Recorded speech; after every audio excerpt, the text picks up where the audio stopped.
Elizabeth and Philip take their places on history's pages. To the stirring strains of Middleton, they march as man and wife toward the west door amidst nearly 3,000 invited spectators. This November, November 20th, marks the 70th wedding anniversary of Queen Elizabeth and Prince Philip. That's their platinum wedding anniversary, which is really a remarkable milestone. Queen Elizabeth and Prince Philip are a royal romance of all time, and readers are just fascinated by their love story from the very beginning when they first met to their royal wedding and to watching their family grow. I, Elizabeth Alexandra Mary. Take thee, Philip. Take thee, Philip. And thanks to the immense popularity of The Crown, there's really this renewed interest in their love story and how everything began between Queen Elizabeth and Prince Philip. What else am I supposed to do? Sit around and wait for you while you're queening?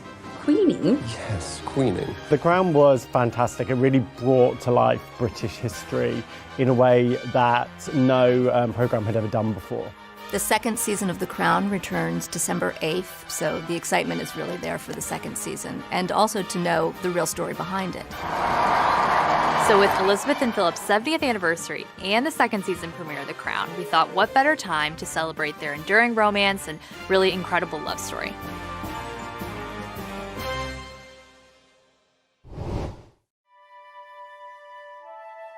I have seen firsthand what it is like for a royal family to be overthrown because they're out of step with the people. I left Greece in an orange crate. My father would have been killed. My grandfather was. I'm just trying to protect you. The future Prince Philip, Duke of Edinburgh, was born in 1921 in Corfu, Greece. The newborn noble was nephew to the reigning Greek king, Constantine I. Philip is a royal in his own right, well before he ever met and fell in love with Elizabeth. He is actually from the Danish royal family. Danish by birth, his grandfather became a Greek king in the 19th century. Prince Philip's ancestral background is a little confusing, like many European royals of that time. His grandfather was a Danish prince who was installed into the Greek throne in the late 19th century. So Philip has Danish blood, but he's Greek-born. Philip was actually forced to leave Greece when he was 1 year old. Philip left his homeland of Greece under pretty terrible circumstances. There was a military coup. His uncle, King Constantine, was ousted as the monarch, and Philip ended up having to be smuggled out of the country in an orange crate. He was forced to go and live with relatives in Britain. Philip received a very prestigious British education. He went to private boarding schools at Cheam and Gordeston. He joined the Royal Navy at 18, and he was actually the top cadet in his class, which was impressive. He was under the tutelage of his very close uncle, Dickie Mountbatten. Philip's real father lived in Monte Carlo and died when Philip was in his early 20s. Because Prince Philip didn't really grow up around his father, Lord Mountbatten became a really important father figure in his life. Are you sure you wouldn't prefer one of those, someone with a grand title, rather than a homeless Charlie Crown? No. Oh. In The Crown, Philip is portrayed by Matt Smith. The 35-year-old actor is best known for playing the title role in the hit BBC series Doctor Who. Well then, no time to lose. I'm the Doctor. Do everything I tell you, don't ask stupid questions, and don't wander off. When I first found out that Matt Smith was playing Philip, I found it quite strange, and I was scratching my head because you always imagine Philip as he is now as an older gentleman, and Matt Smith is quite a hot actor. And then when you saw him on screen and he played such a sizzling portrayal of him, and you look back at the photos of Philip when he was younger, and he was a very, very strikingly handsome man. And Matt really captured his physicality, but also his personality. Try and get some sleep. You too? A naval officer's stag night. Chance would be a fine thing.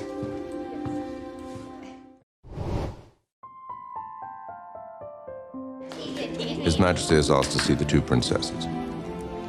Right. Come along, girls. Lilibet. The future Queen of England was born Elizabeth Windsor on April 21st, 1926. Elizabeth's early childhood years were really blissful. So she had her younger sister Margaret as a playmate, and the two of them spent a lot of time in the countryside playing in the fields of heather and down by the babbling brooks. Her family called her Lilibet because that's what she called herself before she could say Elizabeth. So she was Princess Lilibet. She was the niece to the King of England, but she was protected from the expectation of what would lie ahead in her life. So she had a relatively normal childhood. She wasn't expected to become queen. In 1936, everything changed for Elizabeth because her grandfather George died and her uncle Edward ascended the throne.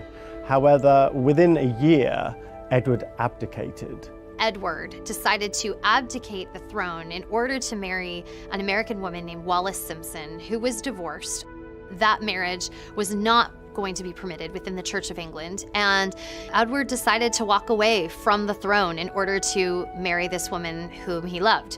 Elizabeth's father, George, was Edward's younger brother and next in line. The Royal Knight of Arms read the official proclamation from the balcony of Buckingham Palace. Hail to the new King, George VI of the British Empire. King George VI ascended the throne in December 1936, making Elizabeth the heir apparent at age 10. The moment her father became king, Elizabeth's education and her life completely changed. She was then having to go to school and to be educated on the British Constitution, on royal monarchy, on royal history, and a lot of expectation and duty of what was going to become of her life. In 1939, the 13-year-old princess visited the Royal Navy College, where she was entertained by a handsome young cadet. Philip's uncle, Dickie Mountbatten, who was also a father figure to him, arranged for Philip to give a tour of the Royal Naval College to Elizabeth and her younger sister Margaret. I'm sure Dickie Mountbatten, who was known to being very shrewd and intelligent, knew exactly what he was doing when he introduced his very handsome 18-year-old nephew to the future Queen of England. It's really not hard to imagine how Elizabeth may have been swept off her feet by this incredibly dashing, future prince in the making. Even if he wasn't an official prince at that time, he had all the trappings of one. So there was a lot of charisma and magnetism around him. Not long after this time, Britain went to war and Philip went out with the Navy. Elizabeth and her sister Margaret stayed in London and Buckingham Palace throughout the Nazi bombing campaign. While Philip was serving overseas, Elizabeth tracked the Allies' progress with pins on a map in her room. Elizabeth and Philip managed to stay in touch throughout this time. They wrote letters to each other and had photos of each other, which they kept with them. Sometimes Elizabeth's letters are auctioned off, and there was one set from that time where she talks about how Philip drives really fast cars, and you can tell how smitten she is with him. Like so many young couples in Britain, the war shaped them and brought them closer together. In The Crown, Elizabeth is played by Claire Foy. The 33-year-old actress received an Emmy nomination for her performance. Claire Foy really did a lot of research to play the role of Elizabeth. And, it's a tough role because Elizabeth is not a superstar in terms of her own kind of charisma. It doesn't feel right, as head of state, to do nothing. It is exactly right. She's the center of the show, obviously, but she's a very understated woman, and that's a tough one to pull off. And I feel like Claire Foy really taps into the sort of quiet power that the Queen projects. But surely doing nothing is no job at all. She really captures that balance of duty and personal struggle and emotion that Elizabeth went through and that Elizabeth is known for.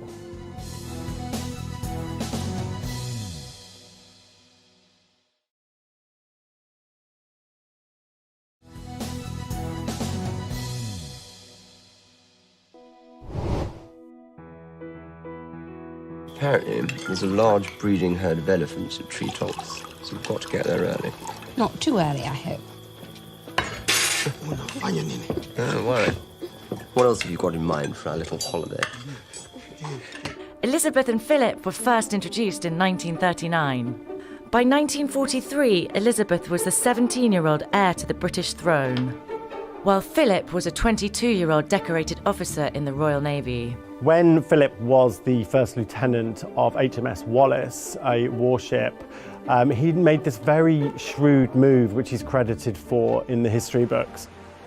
There was a huge attack going on, and he basically turned off all of the lights on the ship and set out some rafts outside the ship with burning debris to make it look like the ship had been attacked and everyone on the ship was dead.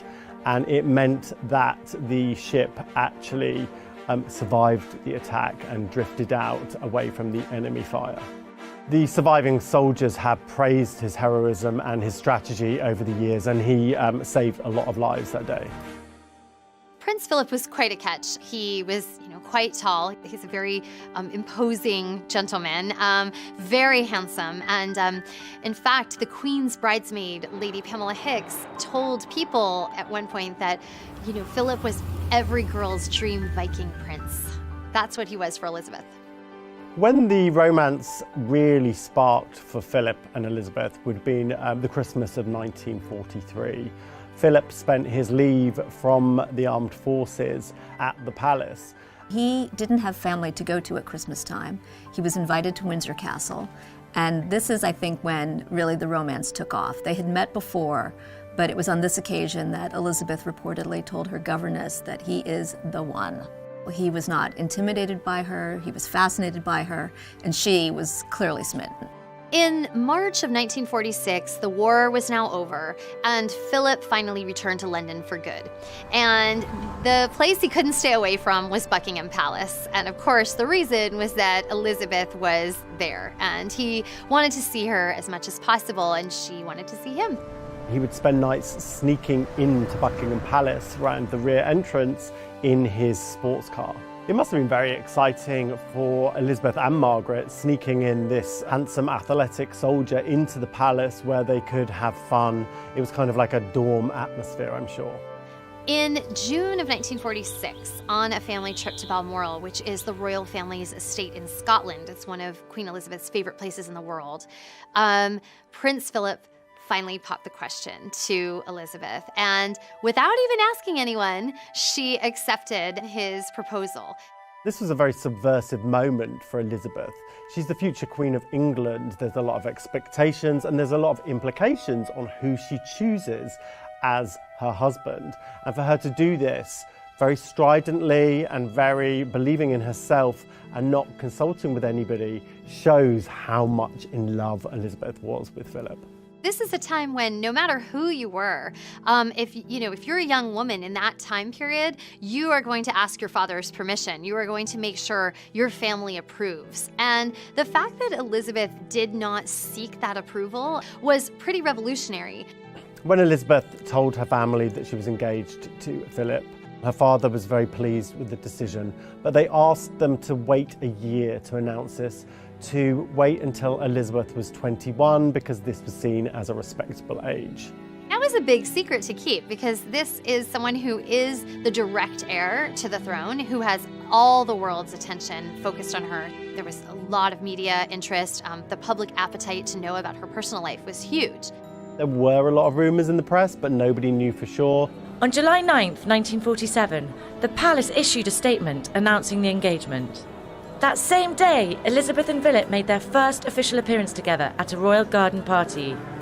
There was a lot of reservations about Philip being the husband to the future Queen of England. He was a homeless foreigner. For starters, that wouldn't warm to the British public. He had some German connections, and again, this is after the close of World War II. It was still a very tense time between the countries. Several of Philip's sisters married German men. So there were a lot of factors working against him, not the least of which was the fact that he was regarded as this sort of, kind of dashing playboy type who may or may not be the most faithful. He also was being backed by Dickie Mountbatten, who was seen as being very subversive and possibly Republican, and so whether Philip was a Trojan horse put in to destroy the monarchy with some theories. The athletic Philip, whose 6'2" frame had caused many a feminine heart to flutter, had agreed to give up any claim to the Greek throne and dutifully became a British commoner. In order to win over the naysayers, Philip took quite a few steps. He started by renouncing his claim to the Greek throne. He assumed a new surname. He assumed the name of Mountbatten to sound a lot more British. Philip also converted from Greek Orthodox to the Church of England. Publicly, Philip put forth his best face, but privately, he had a lot of reservations about joining the royal family. He knew he was marrying the direct heir to the throne. So with that obviously comes a certain amount of baggage, and for Philip, that would mean being tied down in ways he might not have otherwise wanted to be. You know, he wanted to be a military officer who would be able to travel the world. This is a man who's very alpha male. He's used to getting his own way, used to being in charge of his own life. And entering into the British monarchy, he must have realised that there's going to be a certain element of control of his life that he's going to lose. So why did Philip do it? It must have been that he was incredibly in love with Elizabeth. What else am I supposed to do? Sit around and wait for you while you're queening? Queening? Yes, queening. The crown begins with Elizabeth and Philip's wedding day, which is unfortunate because their courtship was one of the most exciting times of their lives. Maybe I'd like your help with the queening. Oh, in the same flattering way you asked me to redecorate Claret's house. Well, you did that jolly well. I felt like a sissy. But the crown certainly deals with this central dramatic conflict in their relationship, which is power dynamics, which is what makes the show and their marriage so fascinating. They hate you. They do not hate you. They do. They treat me as an outsider. An irrelevance. Everyone does.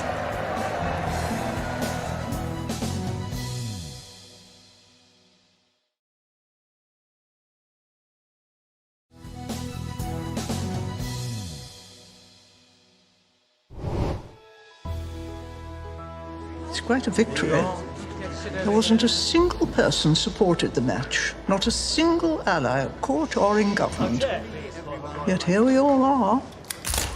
Marrying Philip, many historians say, was the great triumph of Elizabeth's life.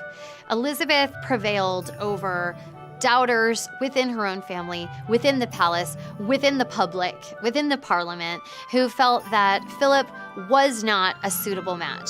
It ends up standing as one of her greatest achievements, that she was able to marry the man she loved and that she was able to cultivate a marriage that has endured through the ages. Elizabeth and Philip were married on November 20th, 1947 at Westminster Abbey. The lavish ceremony was celebrated across the country by a war-weary public. England was still in a pretty major post-war malaise period. It was a tough time. They were still rebuilding. So much of the country had been devastated, so many lives lost.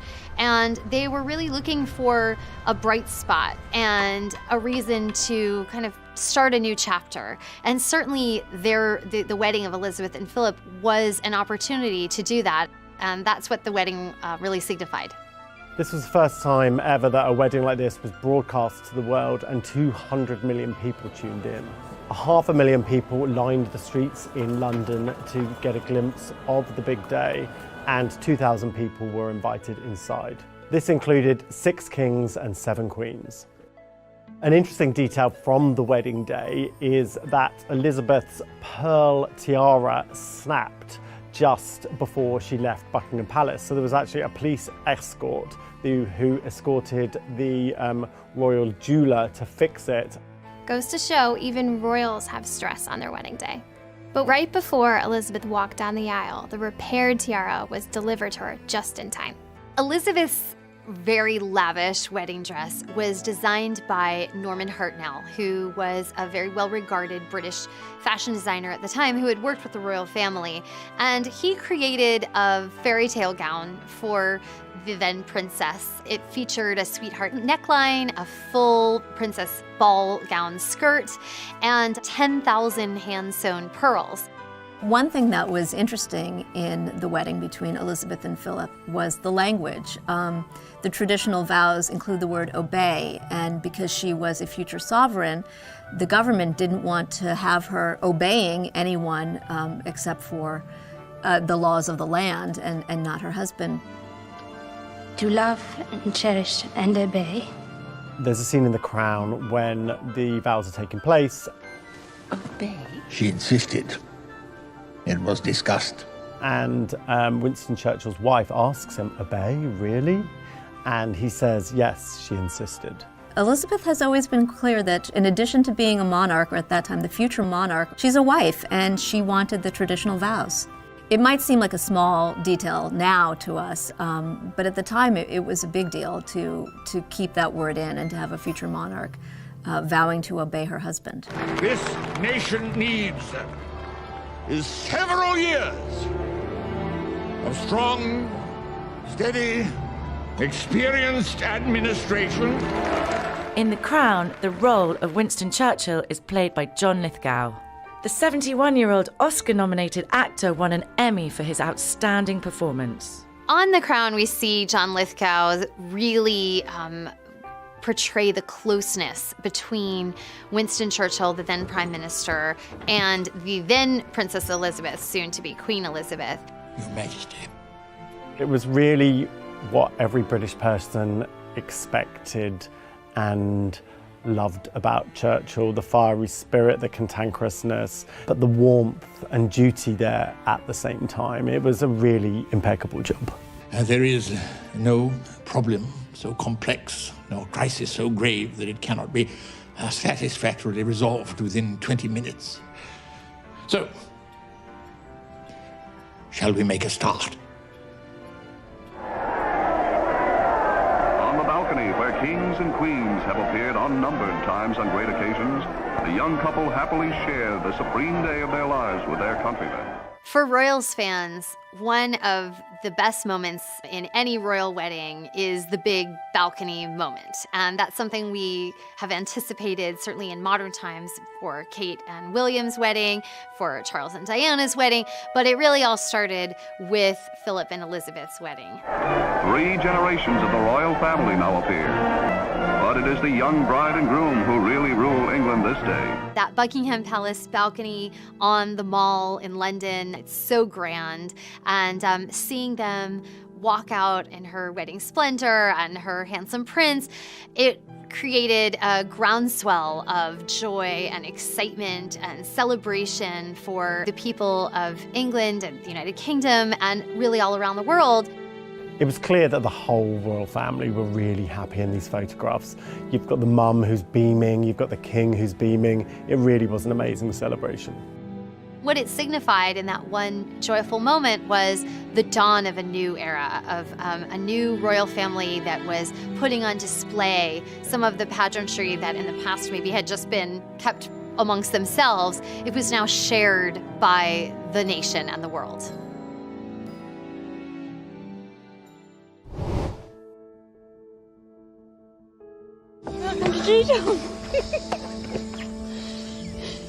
You're a bloody idiot.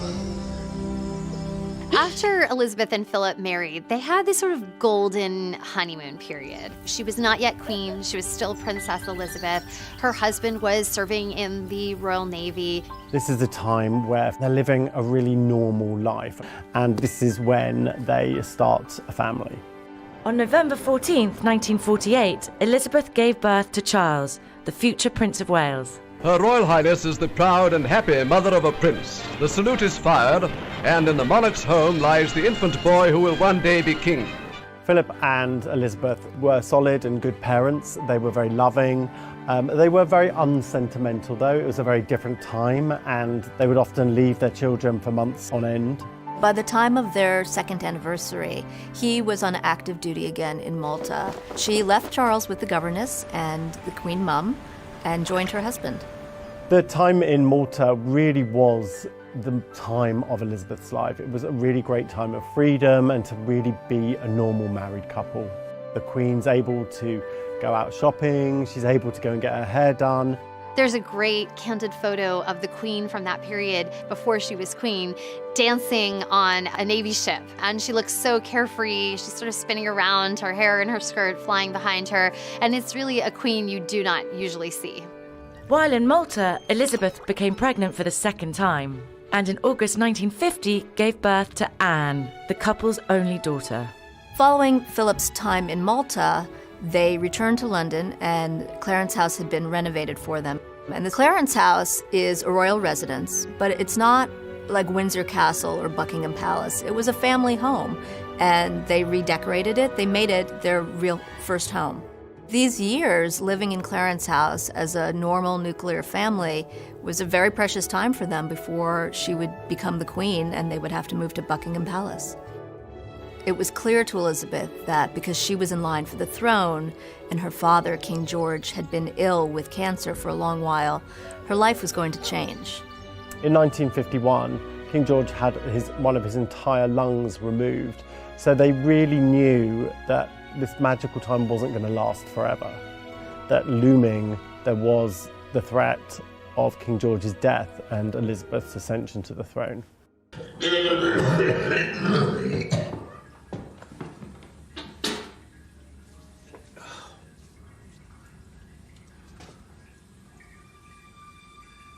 In The Crown, King George is played by Jared Harris. The 56-year-old actor is perhaps best known for his role as Lane Price on Mad Men. You and I are going to address that insult. Are you kidding me? No, you're a grimy little pimp. As soon as I raise my hands, I warn you, it shall be too late to run. Jared Harris really portrayed King George as a very empathetic figure, a very caring and kind figure. In case you're wondering, I haven't anything specific to say. Just wanted to spend time with you. Through the lens of The Crown, you could really tell that Elizabeth had a great relationship with her father. He did a great job at preparing her to be the Queen of England. In real life, Elizabeth adored her father. She was very close with him. She did feel a genuine kinship and affection and connection with him. And that's something that she certainly has carried through all the way to the present day. That sense of his belief in her and also the sense of family duty. On February 6, 1952, King George VI died of lung cancer. He was 52 years old. Elizabeth was in Kenya when she received the news. The 25-year-old princess was now the Queen of England. I should be the one to tell her. Pretty much exactly as it's depicted in The Crown, Elizabeth and Philip were doing a tour of the Commonwealth because at the time George wasn't well enough to do that. So she had already sort of started stepping into her father's shoes, and she happened to be in this very remote location when they got the news of his death. Philip gave Elizabeth the news, and from this moment forward, they knew that their lives were never going to be the same again.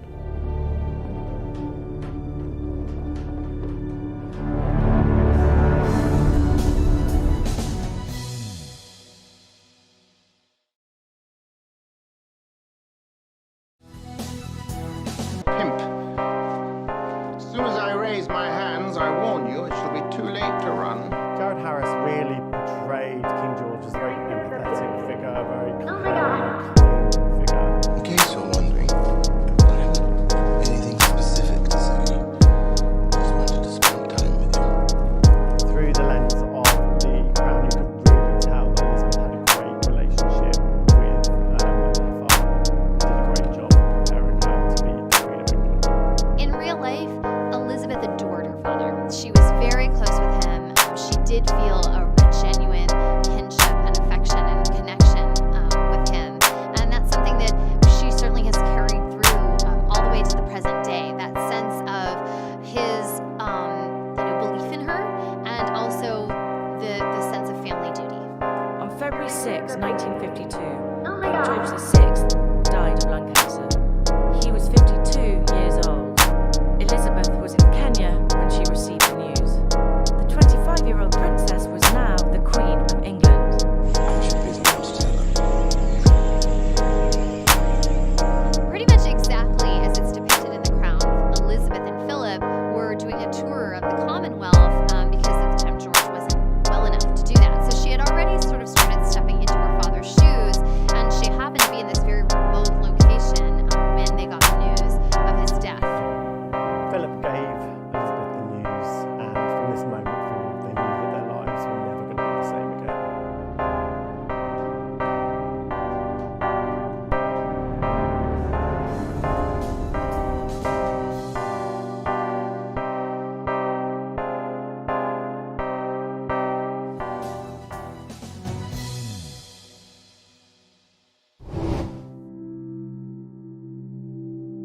I'll escort her down from there. No, sir, if you don't mind, the Crown takes precedence.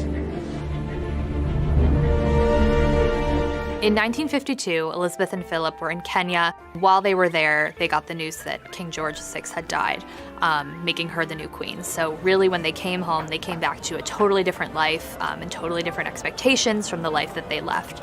So it was really like things changed in an instant for them.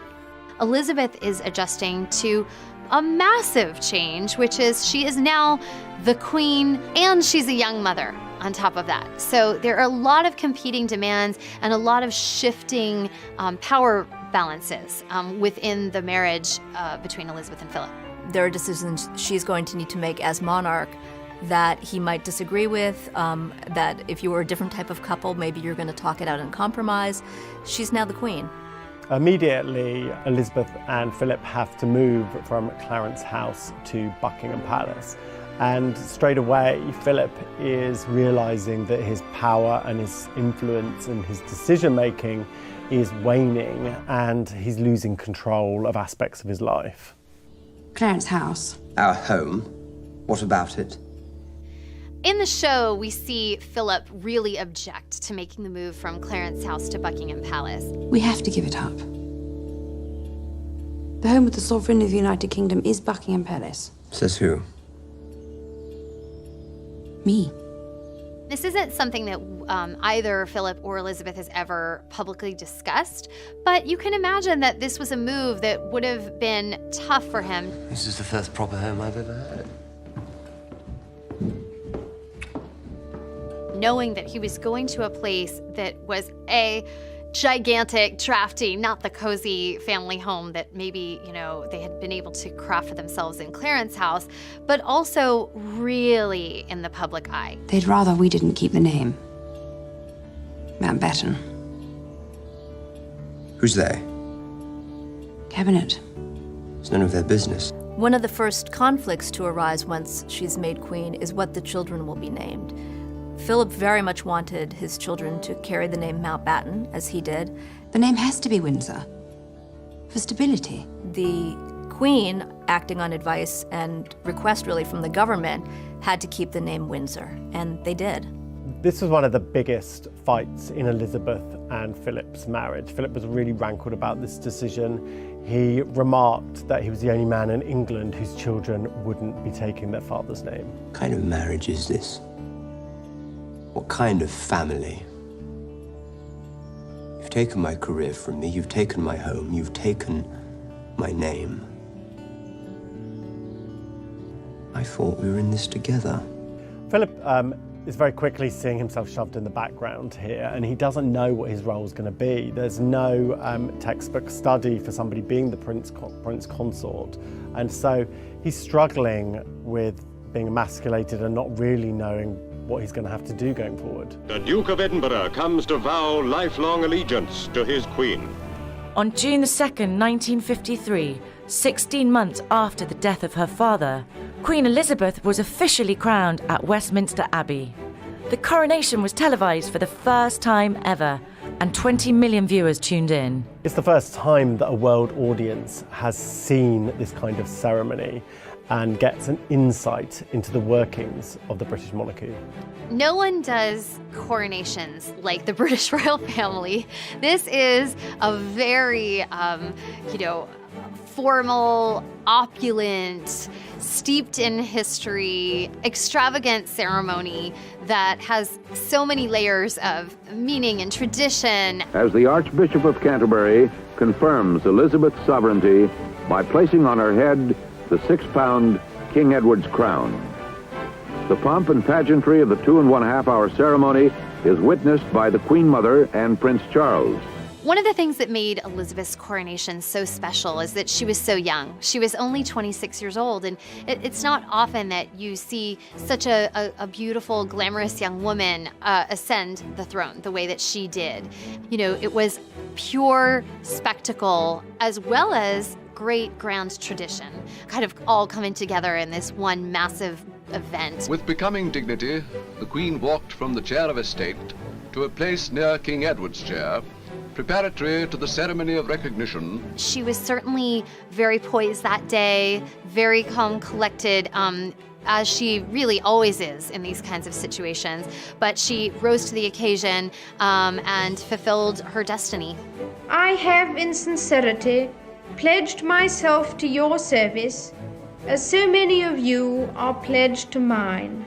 One of the lovely details about her coronation was in her radio address, the Queen mentions her husband. In this resolve, I have my husband to support me. He shares all my ideals and all my affection for you. It was a lovely mention for him. It's sort of, you know, if you win an Oscar, you mention your spouse, and this is that on a much grander scale. Is just another example of how she was very sensitive to share the spotlight with him when it was appropriate to do so.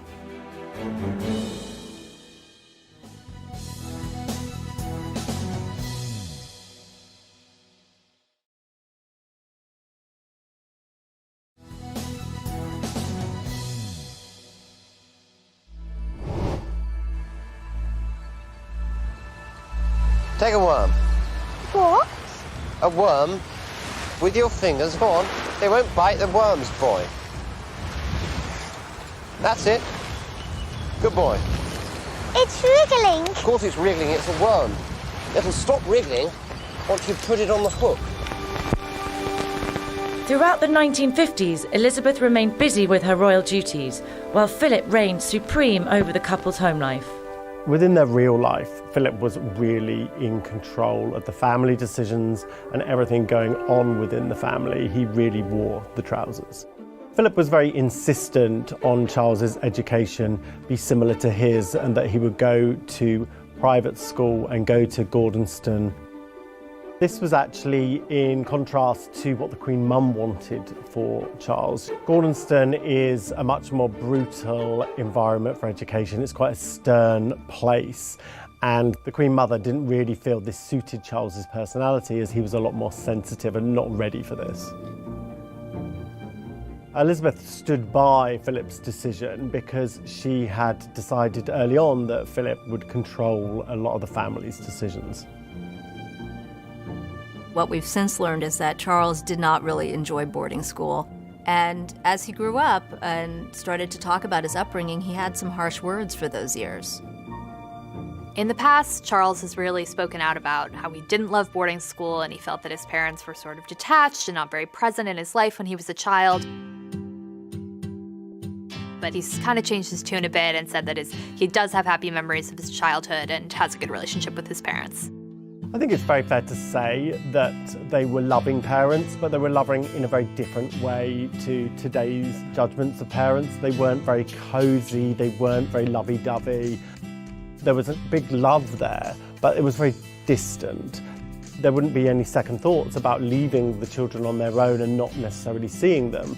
In the same sense of the time, when they did see them, they did have fun. There was a lot of laughter in the halls of Buckingham Palace. They did play games. They were happy children. In 1956, Philip left London and his family behind to embark on a 4-month trip around the world. He was gone for an extended period of time, and it raised some eyebrows among the press and royal watchers. They had spent Christmas apart, which would be a very big deal in England. There was rumours, in fact, that he was unfaithful to Elizabeth, but these have never been confirmed. The palace took the unusual step of issuing the denial. It is untrue that there is any rift between the Queen and the Duke. When Philip returned from sea, there was a very authentic joy between Elizabeth and Philip, which was very publicly displayed, and it dispelled these rumours. The first season of The Crown ends in 1956, before Philip set sail. But the show does deal with the whispers of infidelity. I have nothing to hide from you. Nothing. One of the things that makes The Crown very intriguing is this hint that there could have been infidelity in the marriage. But to everyone's regret and frustration, the only person I have ever loved is you. And can you honestly look me in the eye and say the same? It does make for good drama, but when we look at the real-life situation, there are rumors, there have always been rumors, but no evidence that either of them ever cheated on the other. Before ending their vacation at Balmoral Castle, the British royal family foregather on the lawn of their Scottish Highlands retreat to allow Movietone a rare opportunity to film them all together. Baby Prince Andrew stealing the show. In 1960, the royal family hit a milestone when Prince Andrew was born. That made him the first child born to a monarch since 1857 with Queen Victoria. And then a few years later, in 1964, their fourth and final child, Prince Edward, was born. Many historians say that Queen Elizabeth had her first family and her second family, and that she regretted not spending as much time with her older children as she could have. And so when she had Andrew and Edward, her younger kids, she made up for lost time with them. Although she was still very much always responsible in terms of her duty, she wanted to make sure she had more time to be a mom. Around this time, a playwright described the monarchy as a gold tooth in a mouthful of decay. Basically, that they were being ostentatious in a time of austerity. It was from the playwright John Osborne, who was critical of the monarchy, a very famous quote that obviously got under the royal family's skin.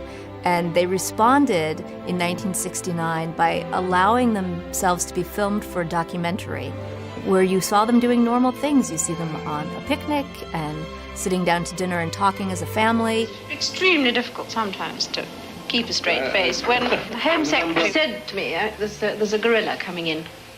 So I said, what an extraordinary remark to make, very unkind about anybody. And so, I stood in the middle of the room and pressed the bell and the doors opened.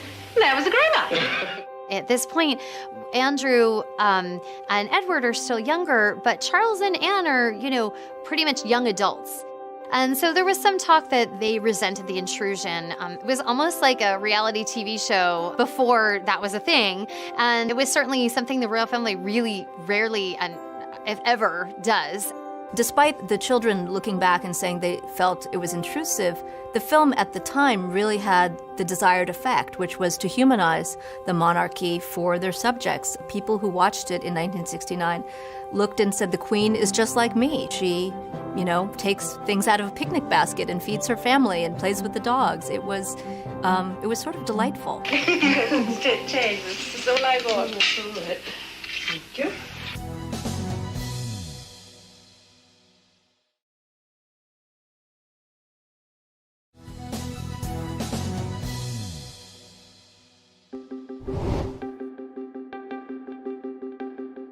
I want to thank all those in Britain and the Commonwealth who, through their loyalty and friendship, have given me strength and encouragement during these last 25 years. In the 70s, we see Great Britain go through a time of political and economic turmoil. And this is where we really start to see the Queen rise above as a figure who is apolitical, outside of debates about economics or elections. She is starting to emerge as a kind of constant for her subjects in Great Britain. Meanwhile, Elizabeth and Philip's firstborn was making more and more headlines. After much speculation throughout the 70s about who Prince Charles would marry and who would be the future Queen, Charles married Diana Spencer in 1981. Here is the stuff of which fairy tales are made. The prince and princess on their wedding day. The Queen and Philip were very happy with Charles's choice of Diana, who was from an aristocratic family, who they knew very well, and she was seen as perfect material for this role. Hi, Diana Frances. Take thee, Charles Philip Arthur George. Take thee, Philip Charles Arthur George. The wedding of Charles and Diana is a massive spectacle on a truly global scale. Even though the same was true at the time of Philip and Elizabeth's, things have changed. So now we have an audience of 750 million people watching it live on television. And at this point, most people have televisions in their homes, so it's really a different world. The wedding of Prince Charles and Diana in 1981 was watched by millions of people, but probably not enjoyed by anyone more than his parents, Philip and Elizabeth, who, by all accounts, spent the entire evening dancing. And then the year after Charles and Diana got married, she gave birth to their first son, Prince William, giving them the heir and, really cementing the monarchy for a future generation. And then soon after, she gave birth to Prince Harry, giving them the heir and the spare, so really even further securing the monarchy and securing the royals' family's place in history. William is someone that she takes a special interest in. He is the direct heir behind Charles, and Queen Elizabeth takes him under her wing to mentor him. As he starts to become a teenager, she brings him to Windsor Castle on Sundays, where he gets to see firsthand the job in action. He's called her, the greatest teacher.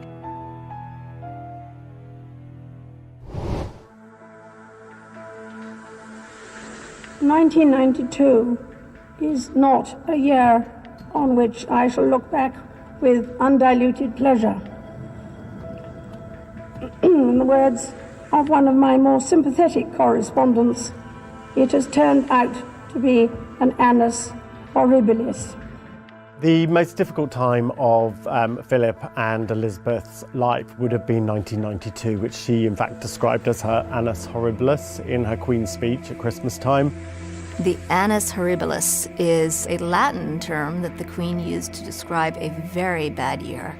And she wasn't being dramatic. It was a year that saw two splits, Charles and Diana, Andrew and Fergie, the divorce finalized between Anne and her first husband, and then it was capped off with a fire that destroyed a portion of Windsor Castle.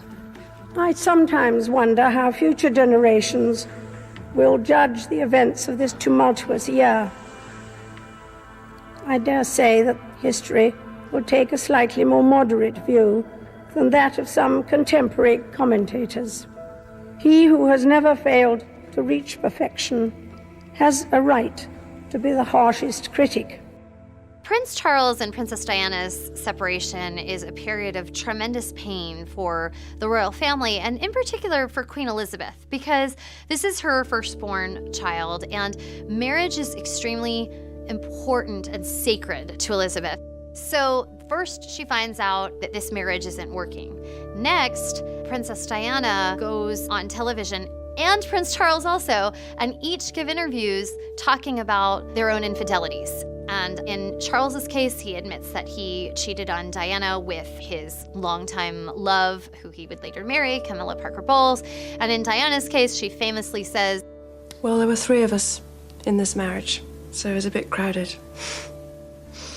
And for the Queen, Diana's interview is really the final straw, because she feels that this public war of words cannot continue to play out in the spotlight, that it needs to be over. So many people in royal circles say that it was after Diana's interview, the Queen intervened and said, "It's over, you two need to call it quits and move on, because this is not working anymore."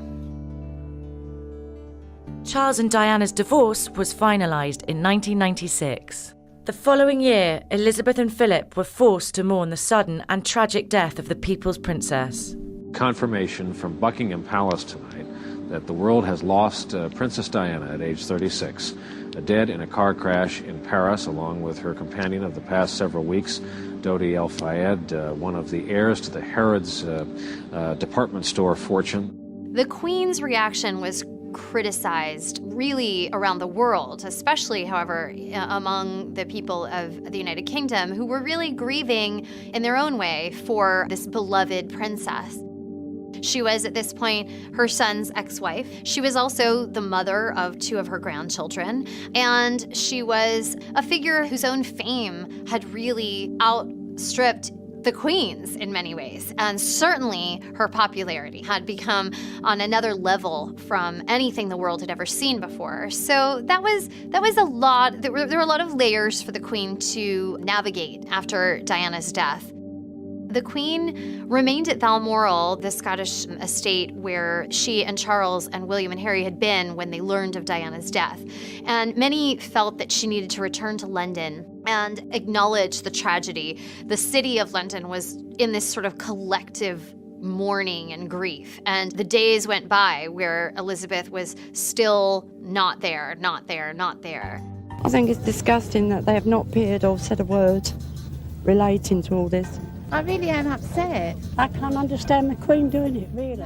People were looking to her to be this grandmother, mother figure for the nation. And by her absence, they felt that she was misjudging the nation's need to be reassured by her.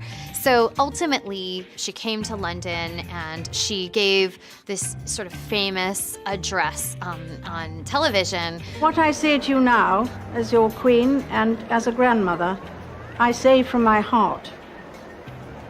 First, I want to pay tribute to Diana myself. She was an exceptional and gifted human being. In good times and bad, she never lost her capacity to smile and laugh, nor to inspire others with her warmth and kindness. It was, a very difficult thing for the Queen to do. It was certainly an unconventional thing for her to do. In her mind, this was not her role, but ultimately she fulfilled it. I admired and respected her for her energy and commitment to others, and especially for her devotion to her two boys. She, received her fair share of criticism for the choices she made, but ultimately was sort of redeemed, at least to an extent in the public's eye, by her speech. I hope that tomorrow we can all, wherever we are, join in expressing our grief at Diana's loss and gratitude for her all too short life. May those who died rest in peace, and may we, each and every one of us, thank God for someone who made many, many people happy. This situation was portrayed very evocatively in the film The Queen, which was put together by Peter Morgan, who actually created The Crown too. I don't think I shall ever understand what happened this summer. Well, the circumstances were exceptional, ma'am.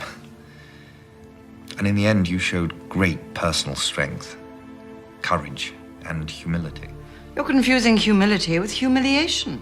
Peter Morgan has really made a career of portraying Elizabeth and the real personal side of Elizabeth, and that's exactly what he does so well in The Crown. And the producers of The Crown have said that their hope is to go all the way through with the Queen's life through the modern day. So eventually we will see this play out in The Crown. It is a chance to show to the whole world the British nation united in grief and respect.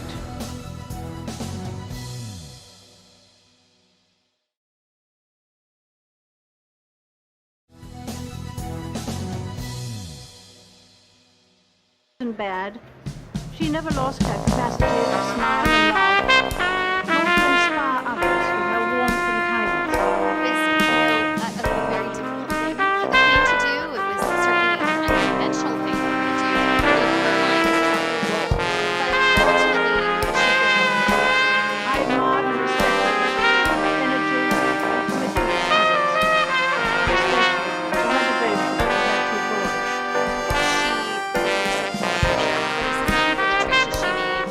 Ultimately,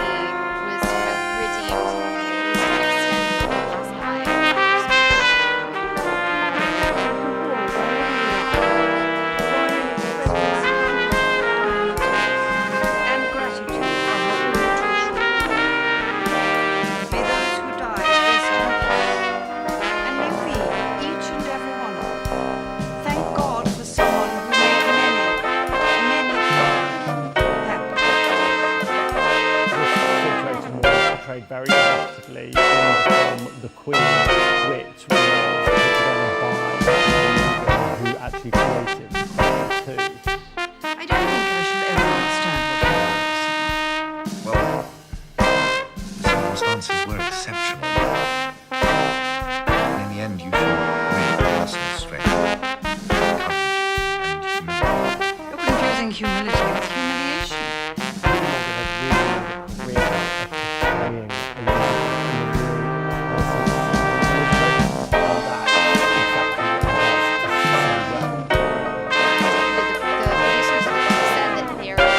To go all the way through his life through the end of the day. So eventually, we'll see this play out. It is a chance to show the whole world the British nation is united in hope and respect.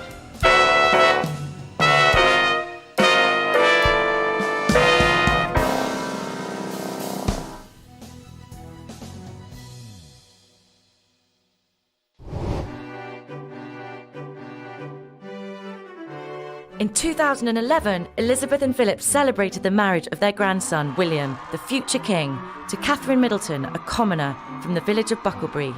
William's marriage was a pretty significant break from tradition for the royal family. This was the first time that a direct heir to the throne had married someone who is not an aristocrat, not from a noble family. In fact, Kate's parents had once worked as airline stewards, and they're self-made entrepreneurs who built a business from scratch. They got in early on e-commerce and built up a party planning business online.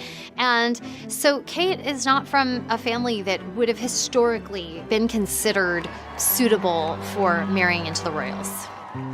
In the 70s, when Prince Charles was looking for a wife, there was very strict guidelines about who could be a princess and whether they would have to be a virgin, whether they would have to come to this particular family.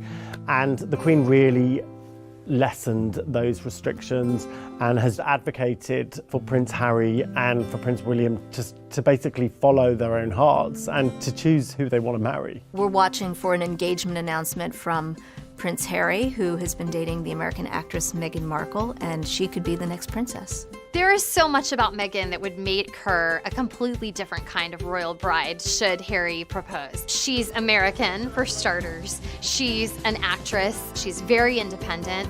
She has a biracial background. She's very, proud of her mixed race heritage and has spoken about that in the past. And she's divorced. So all of those factors are really something that half a century ago would have been unheard of for someone considered a candidate to marry into the royal family. The other news we're following is the pregnancy of Princess Kate with her third child. That will make for Philip and Elizabeth a sixth great-grandchild, and I'm sure they're very excited, as we all are. Happy birthday, Your Majesty. Happy birthday to you. Elizabeth made history on April 21st, 2016, when she became the first British monarch to celebrate her 90th birthday. And it's not the only milestone Elizabeth has set. She is also the longest reigning British monarch in history. She's now reigned 65 years, which is a really remarkable achievement, unparalleled. As a queen in her 90s, she still maintains a really active schedule, and while she has handed off some of her royal duties to her children and to her grandchildren, she's still really busy. In the summer of 2016, Philip actually retired from royal duties. I'm sorry to hear you standing down. I can't stand up much. He was the longest serving consort to the monarch that has ever happened. I think he did 22,000 royal engagements, thousands of speech, and he did a lot of good. Over 70 years, their love has endured and stayed really strong, and members of their family have said that Prince Philip is really the pillar of strength that has kept Queen Elizabeth going and kept her grounded throughout her, 65-year reign. A really remarkable thing about Elizabeth's reign is that in the 65 years she's been on the throne, she and Philip too have met basically every major world leader of the 20th and into the 21st century. It's really astonishing and kind of mind-boggling when you think about it. Stalin and Truman were in power when she ascended, Nixon and the Kennedys, the Obamas, all the way through, plus, of course, all the British prime ministers. She has been a true witness to history. I am aware that I'm surrounded by people who feel that they could do the job better. Strong people with powerful characters. More natural leaders, perhaps better suited to leading from the front, making a mark. But for better or worse, the crown has landed on my head. So the big question when everybody watched The Crown was like, what does the Queen think? And it's been reported that she has watched the show, she actually loves soap operas, and that she gave her royal seal of approval and that she likes the portrayal of her and Philip's relationship.